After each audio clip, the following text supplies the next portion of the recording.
2015'te Haziran seçimi 10 gün kala gitti. 2016 1. ayın 21'inde şehit oldu. Şehit oldu. 2022'de cenazeye aldı. Avukat aracılığı. Avukat aracılığı. Hep arıyordum.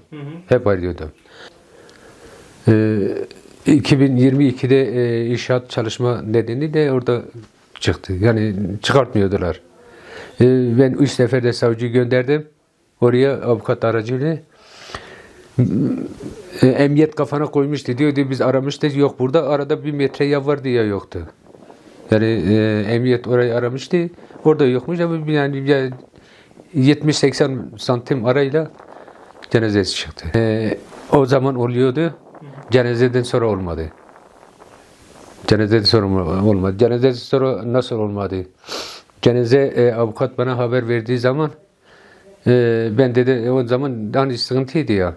Dedim ben bir karakola haber vereyim. Hiç benim için sıkıntı çıkmasın. Karakola söyledim. Karakol beni götürdü karakola. İfademi falan aldı. Mezarı kazdırdı. Ondan sonra ben gittim Diyarbakır'a. Böyle ben de barış istiyorum. Ben de barış istiyorum. Yani artık biz yanmışız daha kimse yanmasın.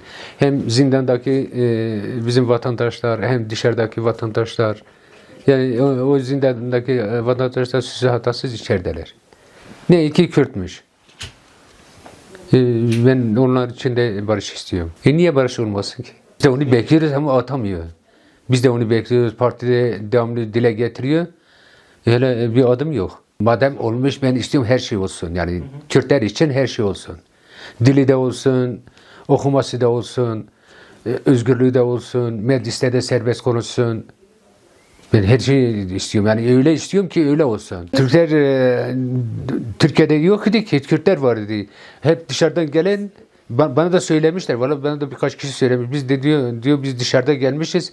Biz Türkiye'de olmuşuz. Demek biz öyle bir gariban herkes biz gariban dedi. Valla bozulmasını istemiyorum. İlaki adım atılmasını istiyorum. O eskiden vardı o pişmanlık yasası. Onu gündeme buna alet yapmasınlar. Ya Türkiye adım atılsın bu barış olsun. Peki Abdullah Öcalan hak etmiş. Yani bu sürecin önderidir. Bu sürecin önderidir. Bu süreci onu çıkarttı. Bak dünya kadar değer insanı var. Sadece ben değil. Türkiye'nin her yerinde değer insanları var. Hiç kimse demedi Abdullah Öcalan böyle yaptı. Herkes onun sözünü dinledi. Devlet de onun sözünü dinlese ona özgürlük versin. Hak etmiş adam. O bize endişe veriyor. İyi görmüyorum. Yani o birkaç tane milletvekili bir ara gitti görüştü. Biz çok memnun olduk. Partiler'e gitti görüşlere çok memnun olduk. Ama öyle olması lazım. Yine de gitsinler görüşsünler. Yani onun özgürlüğü hak etmiş adam. Özgürlüğü biz de istiyoruz. O da istiyor.